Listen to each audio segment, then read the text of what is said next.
Today's show is sponsored by the ABV Barrel Shop. The ABV Barrel Shop is located in the St. Louis metro community of Arnold, Missouri, and is the world's first single barrel only liquor store. This business is owned and operated by Steve Akeley and Jim Fosnot. Head over to abvbarrelshop.com to sign up for their email and text distribution list. That way you'll know what they have in stock, what classes are coming up, and what barrel picks they have in the works. We are also sponsored by The Bar to Go. The Bar to Go offers a fully customizable carrying case that allows you to take your favorite distilled spirits or cocktail ingredients with you. Whether you're looking for yourself, a customized gift, or logo items for your business or event, The Bar to Go can help. Check them out at thebar2go.com. Use the number 2 when you type out The Bar to Go. Did you know Neely Family Distillery now ships its popular distilled spirits directly to you? To order, simply call 859-394-3258. Tell them the ABV Network sent you. And now, on to the show. Let's drink!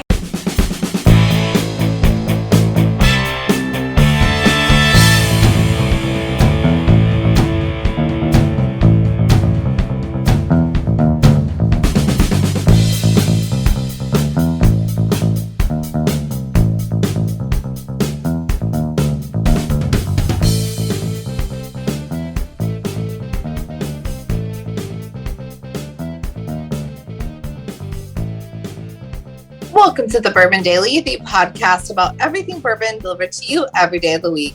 Today on the show, we mail it in for National Absinthe Day.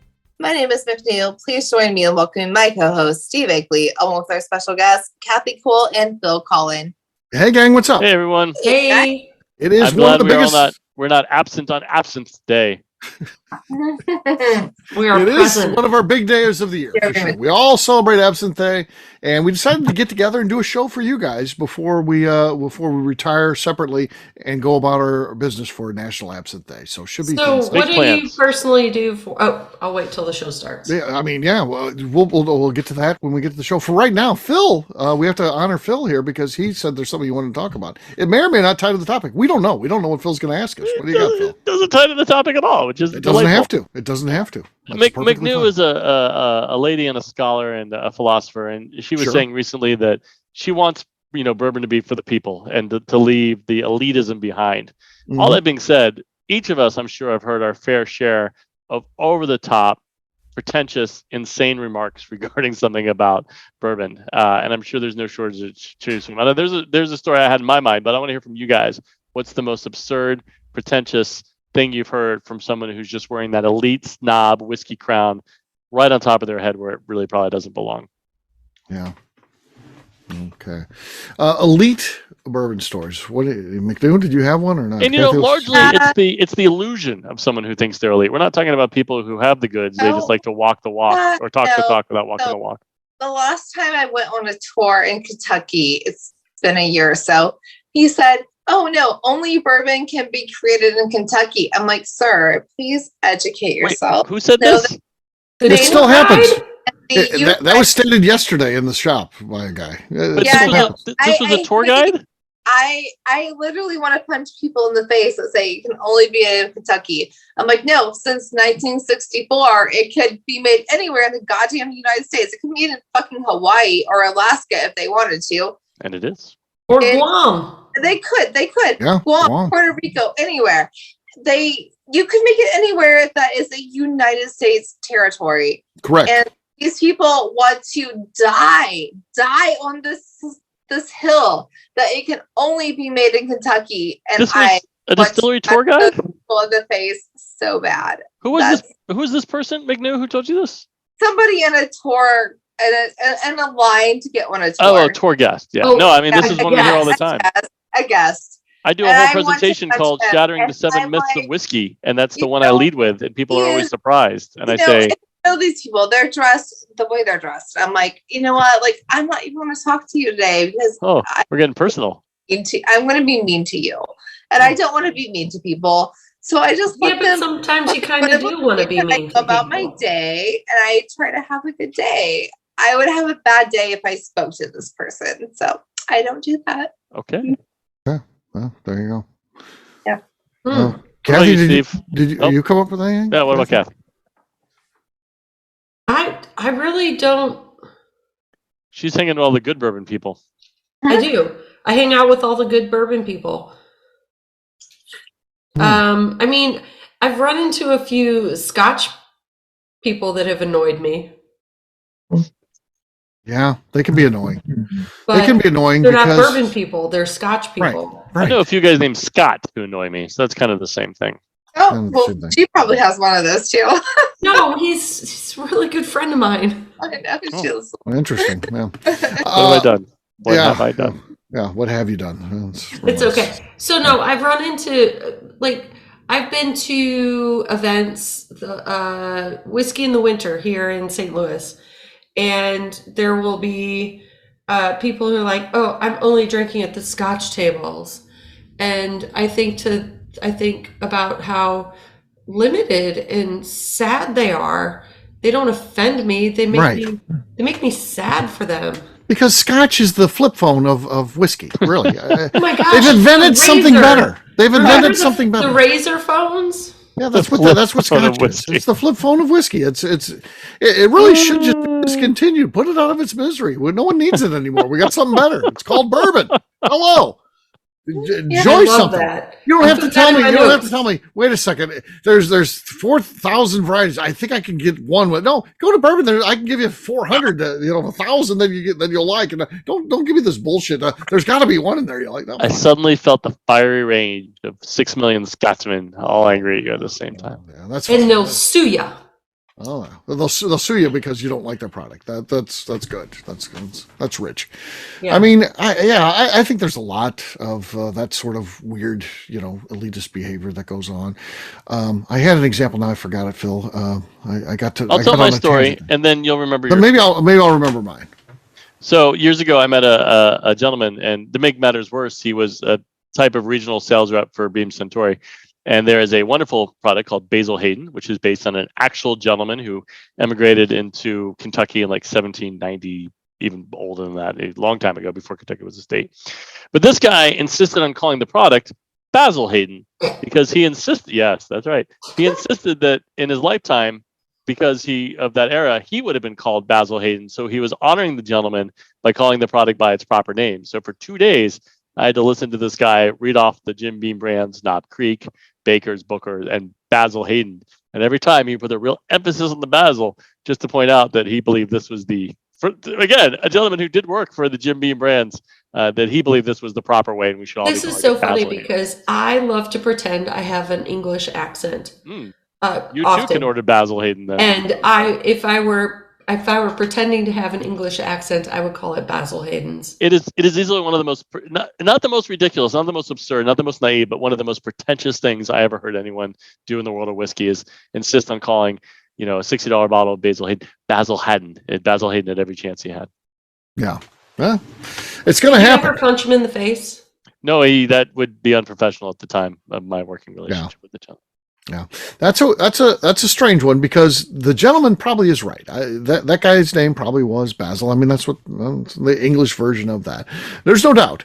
But at the same time, the brand is Basil Hayden's. I'm sorry, that's the name of the brand. I've talked to Freddie Noah about this. I've talked to Beth Burrows. I've talked to the Beam insiders, and they say that's what it is. Now, her friend Bernie Lovers does insist it's Basil Hayden. Does he really? Oh yeah, he's a Basil guy. He's a Basil. I didn't know that. That's funny. Oh yeah, which is funny. He just does it to be. He does it be different. Because he always does that, and I asked Freddie. I said, Freddie, I hear people say, and I've heard even people make a compelling case that it's Basil Hayden, not Basil. How do you say it? He's like, and here's what he says. Now I don't cue up. I don't say a name or anything like that. He says, I don't care what Bernie says. It's Basil Hayden. That's the name of it's our brand, and that's the name of the brand. We don't care what the band's name is. It's a brand, and the brand's name is Basil Hayden. So. Yeah. He called Bernie out by name, even though I didn't drop Bernie's name. Love it. Which is great.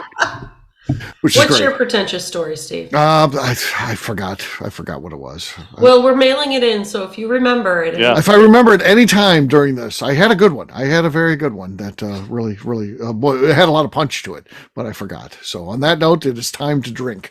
What is everyone drinking? Let's start with McNew. We'll go back to McNew. She could pass out at any time, so it's probably best we get her out of the way. Jesus Christ, we're only on small talk. Did you know she fell off her porch once? More than once. McKenna! Henry McKenna. Oh, Not much there. Not doing shit for me. Not much there. I'll go next because there's going to be nothing there. McNew's still going to have the lead. I've got Weller 12, and it is a leader, but it is the old screw top, one of my old screw top 12s. So still in the inventory, working my way through. So that's what I got. Kathy, what do you have? I'm gonna real fast, Steve.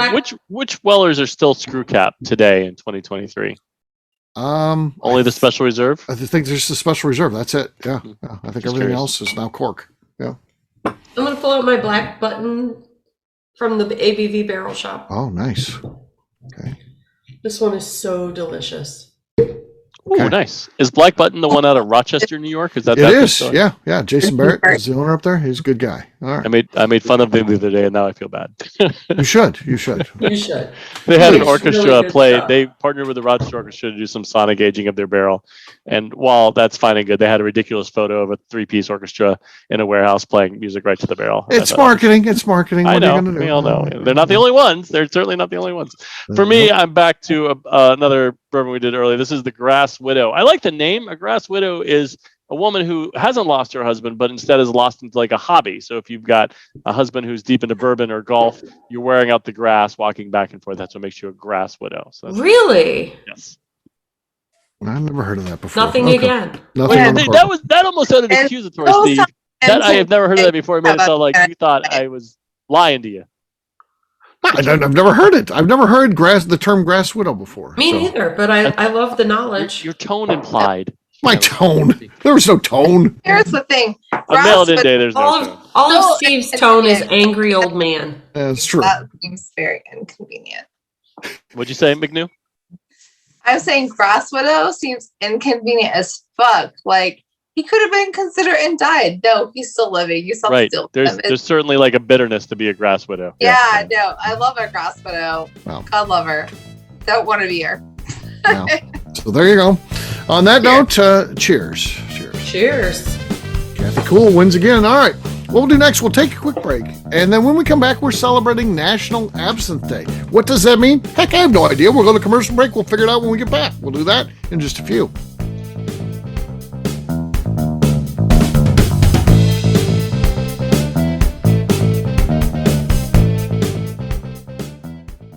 Let's talk about the people who make these shows happen. First up is the ABV Barrel Shop. It is the most unique shopping experience in the world of bourbon, as the ABV Barrel Shop only sells single barrels. Owners Steve Akeley and Jim Fosnot select. With over 100 distilleries on board to sell us barrels, we are home to the most unique and diverse barrel pick selections in the bourbon world. By signing up for our email, you will always know what we have in stock. In addition to the single barrels, we'll have a gift shop featuring ABV Barrel Shop as well as ABV Network merchandise. We are partnering with vendors like Art Eatables and Old Man Bay Signs to bring you unique items you can't find anywhere else. We will also have a 24-seat classroom where we are offering educational and fun classes like Breakfast and Bourbon, a series where we pair donuts and bourbon, customer barrel picks, and opportunities to learn from master distillers and other bourbon dignitaries. Best of all, we feature a tasting bar where you can try before you buy. All of this is located in the St. Louis metro community of Arnold, Missouri. If you are in the St. Louis area, please stop by to say hi. If you're traveling in from outside the area, please take advantage of our hotel rates with the Drury Inn and Pear Tree Inn, less than a mile from our shop. This can be done via the links in our Visit St. Louis section on our website. Head over to abvbarrelshop.com to plan your trip. The ABV Barrel Shop. It's where single barrels live. Hi, this is Steve Akeley, owner of the ABV Network. We're sponsored by the Stave and Thief Society. This is where you, a bourbon enthusiast, can expand your knowledge and emerge a bourbon steward. In 2017, I completed my Executive Bourbon Steward certification. It's the most comprehensive bourbon certification program available and connects you with an expansive network of bourbon enthusiasts and professionals. Check out the full listing of in-person and online certifications and join the society today by enrolling at staveandthief.com. Okay, let's talk about the Neely Family Distillery. In 2018, I met Royce Neely at an industry event. He started appearing on our shows, and we became friends during my frequent trips to Kentucky. Today, he is amongst the leaders of young distillers leaving their mark on the bourbon industry. A visit to Neely Family Distillery yields insight on their unique family history, why their products are special, and gives you the opportunity to taste their whiskey, moonshine, and creams. Check them out at NeelyFamilyDistillery.com or visit them in Sparta, Kentucky.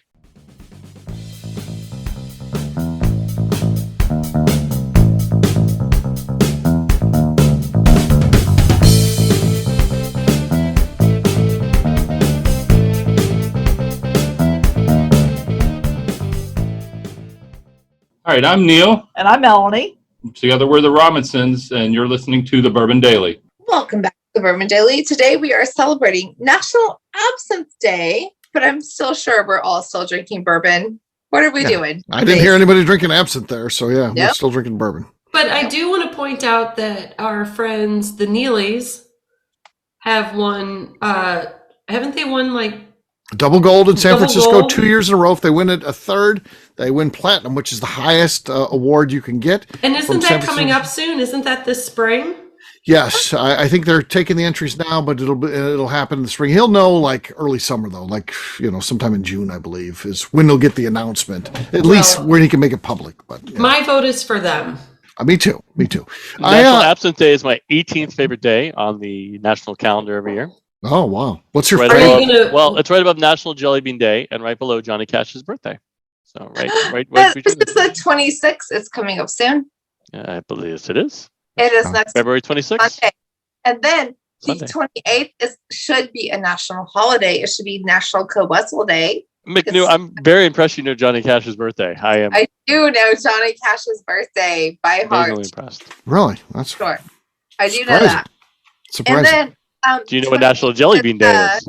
Co-Wetzel Day, and we should all celebrate by drinking Jack Daniels and eating Taco Bell on the 28th. I would like to do neither of those things. Yeah, You should do all of those things. You can do those things for me. Because it is, I will, because I like that holiday. Do they still have the chalupa? I don't know. I think so. Yeah. I just always gonna. They're not discontinuing the chalupa. It's a here's the classic. thing. My order is a quesadilla. I want a chicken quesadilla. Sure. I want a cup of cheese. Are you I ordering want right a now? cup of cheese. Cup So of I think cheese. she is. None of us are at a Taco Bell. No, but your headset has a microphone, so she's Yeah, she thinks mistaking she you thinks for she's a ordering. drive-through worker.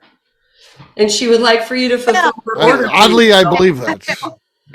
That'll be 72 cents, please. Thank you for visiting Taco Bell. I Please walk around the So window. in high school, we would we weren't supposed to leave, right? But the security guard, if you drove and you went to Taco Bell, the tacos were 25 cents a piece. And if you brought him back 3 tacos, he wouldn't tell that you left campus to go to lunch. That's wonderful. And for 75 cents on him, you could give him 3 tacos. Yeah. That's phenomenal. I know. It was great. It was the 80s. I don't like the idea of putting high school kids in charge of my food. I don't like the idea of what I'm actually eating then. So I wouldn't have done that. Not that I would have been morally against it, but who knows what's on there. I've rearranged the letter in Absinthe to come up with 2 phrases that use every letter in the weird word absinthe. Yes, we've got anagrams. The anagrams. That's what it's called. We've got Saint Heb, which is one, and the basin. The basin. You can the basin. Absinthe. The basin. Yeah. So I'm going to look up and see if there is a Saint Heb. Oh, sure. Saint Heb. Yeah. I've got something going on with absinthe actually coming up this weekend.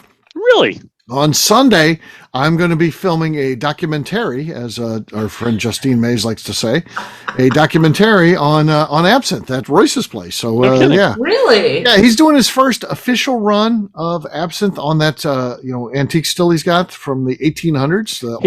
He's had that for over a year. He hasn't done a run on it yet. No, he has not. It took. He had to put so much work into restoring it. It took a lot of work. Yeah. So it's from the 1800s. Yeah. Yes, I heard. I got it. So he's done like a practice run, running water through, make sure there's no leaks and all that kind of stuff. So he's ready to do the absinthe. We're going to capture it on film. Should be fun stuff happening on Sunday. So that's what you're doing there on Sunday. That's one of the things. Yes. Yeah. Doing that. Also filming the last scene of Colorado Whiskey. So the intro to the movie is going to start out, when you think of bourbon, you think of Kentucky and the Kentucky distilleries. And that'll be overview of inside Royce's place. Just some B-roll footage. And then we'll talk about, there's other places that have great bourbon scenes. Not that Kentucky is anything but the king of bourbon, but there's other places that have some great scenes. And then we'll start talking about Colorado. But it's just basically the small footage we need to shoot for the intro. So yeah, we're going to be doing that too. Did you know there's a Colorado whiskey guy on Twitter, Jeff, the Colorado whiskey guy? He's all about Colorado. Yeah, he's on Instagram too. He what? Jeff? He's on Instagram too. He's on Instagram too. He's dandy. I wish he'd take the 7 seconds to step out of his car when he films any He's of the videos. always in he the does. car when he films. That's his studio, apparently. Always in the car. Yep. Yeah. It would I gotta take find literally this less guy. than a minute to make his videos look better by getting out of the driver's seat of his car. He's always in the car. Yeah. So I would have Yeah. thought the Colorado whiskey guy would have been Nate Weingar. you would think Well, this is, I mean, it's self-proclaimed. The self-proclaimed. title wasn't bestowed. he's upon him. anointed himself. Yeah. He just literally named himself that. No. I've taken a little trip to Colorado and done some whiskey and Colorado things, and it is so much fun. It is. It's I a want to good place get to to go. downtown beautiful Buena Vista Yeah. and Right? visit a certain distillery that's located in downtown And there. apparently he'll let you stay on his property. Yeah. Great. Walking distance to the distillery. Yeah, it's So nice. many places to visit, so little time. Yeah. I know. So many things to do. Start Yeah. with Paducah. But a Colorado whiskey trail, I think, is a little bit more doable than a Texas. Texas Whiskey is tough. trail. Yeah. Certainly more desirable. I really want to do a whole Texas thing. I You don't need an entire week. Yeah. Yeah, the one thing people like from Texas like to tell you is how big it is. So it's a lot of driving. Texas. And guys, you know what? Co Wetzel is opening his own bar. It's called Co Wetzel's Riot Room. Everybody's gonna get arrested there. But I gotta start there. I gotta start at the bar. So it's in Fort Worth. We gotta start at Co Wetzel's Riot Room, and then we can do all the distilleries afterwards. Yeah, there you go. After we get out of jail? Yeah. After we get out of jail, we can then go to the distilleries. Co-Wetzel. Incorporate bail money into your trip plan budget. Incorporate bail money because we're going to need it. We got to start the right room. It's opening soon, and I'm very excited about that. What city in Texas is it going to be in? It should be. It sounds like Worth. it might be in Fort Worth. It's in Fort Worth, yeah. Fort Worth. Can I, on National Absinthe Day, can I share my favorite Texas fact? Sure. Years ago, when they were going to admit Alaska into the Union as our 49th or 50th state, whichever one it is, 49th. 49th, the people of Texas were upset because they would no longer be the largest state in America. So the senators and the congressional group drafted a proposal to break up Alaska into 5 different states to make it more equitable. And Jeez. yeah, so they did this, and it went through the right congressional committees and the organizations, and they came back. And Alaska is so big that even when they broke them into 5 states, there were still 3 that were bigger than Texas, and Texas was the biggest state. So Texas rescinded their request and said, "All right, we'll settle for number 2." You know what? I think Texas needs to get over their VIP-ness. Yeah. Like the Longhorn VIP-ness, yes. Texas is, and of course they get But they're continental. making great whiskey. They get the continental thing going on. Yeah. Yeah, one of the greatest things that we did some research when we did a show on King Ranch, and we did that. And King Ranch is in Texas. It's down near Houston, and King Ranch is actually bigger than the state of Rhode Island. So No imagine kidding. having just a ranch in Texas that is bigger than one of your states. Is that true? That's true. Yeah. Wild. Imagine Wow. that's crazy to think What about. a wonderful land we live in. That's just nuts. Yeah, so that's interesting stuff.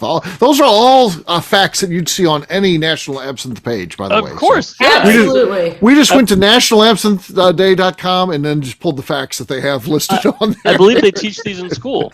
Yes, of course, yeah. So I think we've made the day pretty special, don't you? Yeah. I don't know when the last time I've had absinthe is. It's been a long time. I like it in a cocktail, not by itself. Yeah. Like a Sazerac. I love a Sazerac. I love a low Louisiana. What about when you have a proper absinthe though? When they got the fountain and they got the cold water and it drips What in do they there. call it? Flushing? Lushing. Lushing. Flushing. Yes. Or flushing. That here. Yeah. Look, she's flushing. No, I like a death in the afternoon. Like pour some champagne in that. I like that. I have not just drink abs. I feel like I can hear Becca Sue yelling at me from afar because I feel like I had one when I was at Neely. I'm sure you did. I'm sure you did. Yeah. But the fact that it didn't leave a big impression means one of 2 things. Either Oh. wait. Oh, fuck. Hold on, I'm means dialing getting Becca hunted right now. It down. means, and it can only mean one thing. I didn't mean 2 things. It must have meant that I was enjoying so many bourbons beforehand that I was in a state of mind that I couldn't appreciate the absinthe when it was served to me. That's the only thing it could possibly mean. Wow. My gosh, the gasps. You're The a gasps dead man. across the ABV network on Yeah. Oh. Absinthe Day, National Mail. Becca's going to slap you. Ooh. Yeah, Not just slap. I'm worried about your safety. Oh, yeah. Yeah. She may just go for the nut gouging on that one. So Okay. Royce will rush to my We're not defense. involved with that, Bill. You're on your own. you're on Well, your it's been own, good buddy. knowing all of you then. Well, on that note, we're going to wrap this one up as we always do by talking about where people can find us. Phil, we'll start with you. Where can people find you? This was one of our better mailing it in shows. Just mail it in. Yeah. I'm on Twitter and Instagram at Derby City Phil. Also, I run a wonderful bourbon adventure company where I book unique adventures, big and small, but busy days. But Phil Talks Whiskey is the name of that. Reach out to me, Phil at philtalkswhiskey.com, and we'll see you on the Bourbon World Trail thing. I got to work on that tagline. Whoa. Sure. Fair enough. Kathy, how about you? I have no tagline, but you can find me on Instagram at KKCaskStrength. All right, McNew. I'm on Instagram at McNew ABV. All right, for me, I'm an easy guy to find. I'm at Steve Akeley on Twitter, Instagram, or Facebook. I've got a website, steveakeley.com. We've also got that company website, abvnetwork.com. Check it out. Everything that we do is out there. We've got Bourbon Zeppelin out there. We got Quick Bourbon Notes, a couple of our publications, so much more, abvnetwork.com. And please come by and see us, the ABV Barrel Shop. We'd love to sit with you at the tasting bar, drink some whiskey, talk whiskey, and much, much more. abvbarrelshop.com. McNew, anything else to say before we get out of here?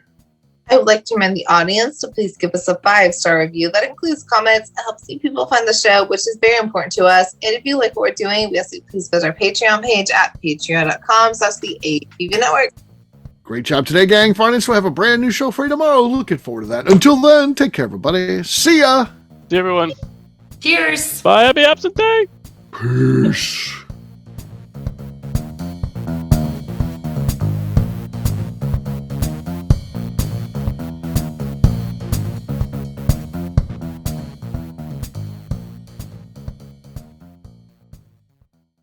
Before we finish the show, let's talk about some great companies that support the ABV network. First up is Moonshine Still Pro. Moonshine Still Pro has a full line of products to help the home distiller.